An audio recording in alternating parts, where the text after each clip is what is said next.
David, when we met at the Fine and Country conference, you showed me a technique on how to work out what fees you're missing out as an estate agent in your town over a year.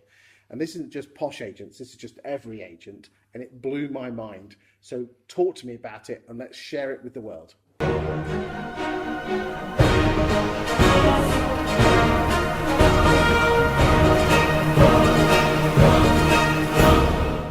Sure.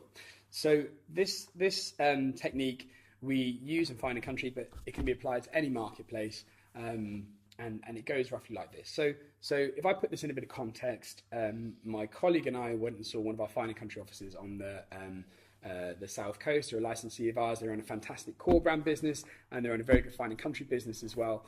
And we went and saw them, and they wanted to take their Fine and Country business we were talking about onto the next level. So we said, how are we going to do that? And to encapsulate that in a nutshell, in about 15 minutes, you can identify your market, what you're missing out on, and what you need to do next as a strategy, really. So where you start from is you say, right, where do I operate? What are my core postcodes? And you'd pick the 5 or 10 areas that you operate as your postcodes. And then if you want to pick a price range, you can. So in Fine and Country, we would have a price range that we want to operate in, and it changes around the country, but that could be anything. If you're a core brand operator, you might have from £100,000 to £450,000. So which website are they going at? So they go to there's a land reg site. It's got a bit of a long URL, so maybe one of your very talented editing teams can put this on the bottom or something. We can put that on the screen now, yeah. You go there and then you're faced with a screen which asks you your basic information. So put in the postcode that you want, the price range you want, and then the dates. And what we recommend is you do a year, so you get a good look at a year's worth of information, but go back more than 3 months, because land reg being land reg, the last 3 months can be a bit iffy. And then you press go, and you can download the results as a CSV file or an Excel file. You do that for each of the postcodes in which you operate in, and then that gives you in one place everything that's sold in those postcodes over that period of time. And then what you do, this is just the very straightforward bit, but the bit that really makes it come to life is you can work out the amount of properties which are sold there and an average price of those. And of course you know what you've sold already. Exactly, so you know where you are. And then what you do on a little table, it's not a big table, but on the left-hand side, you put your market shares. So we start at 10, 15, 20, 25, 30% market shares. And then on the top of the table, you put your fees. So we started at 1.25, 1.5, 1.75, 2% along there. And then you can work out for example, 10% market share at 1.25% fees are. But then where it really comes into its own is you can see your next step, and you can see the pound value of either increasing your market share by 5% or increasing your average fee by 0.25%, whatever increments you put in there. And then you build your strategy around that. So in this case that I was talking about, they could have increased their average fee by 0.25%, but actually that would have given them less. So that would have maybe added another £50,000 into their say it was £200,000 where they were starting from. Adding 0.25% would have got them another £50,000, but actually adding 5% more market share would have added another £85,000. So it's clear that was the thing to do. That gives you more value than working on your fees.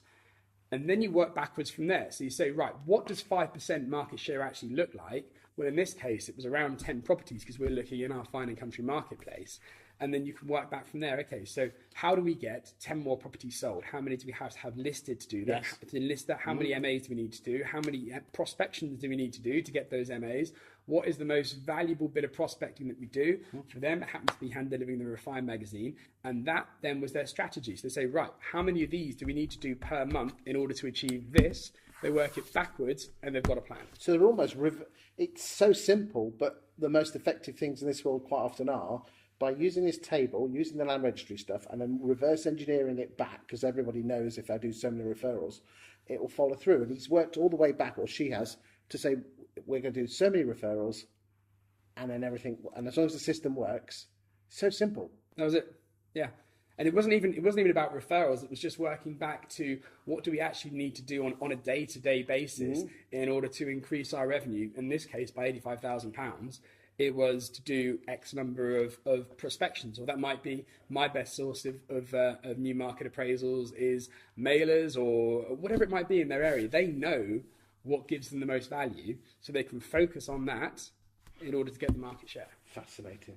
So simple, yet so effective. And it can work the other way around as well. It might be that actually you don't need to do more. You don't need more market share. What you might need is you might need to increase your average fee by 0.2, 0.25%. Or not pull your pants down and drop the fee. Exactly. So you say, right, well, what are we going to do to increase our value and maybe even take on less, but take on more at a higher fee range? What are we going to do? What's our strategy to do that? And then you work backwards from there. Because you could even, in theory, change it so if you change the average, if you moved up market and went to some posher houses, the table could work that out as well, couldn't it? And from area to area, it's different. So there's a gentleman called Nick who runs Fine and Country in Penrith in the Eden Valley, and he's just opened a beautiful office in Carlisle. And actually, these two exercises were completely different. So what worked in Penrith didn't work in Carlisle. He had to take a different approach.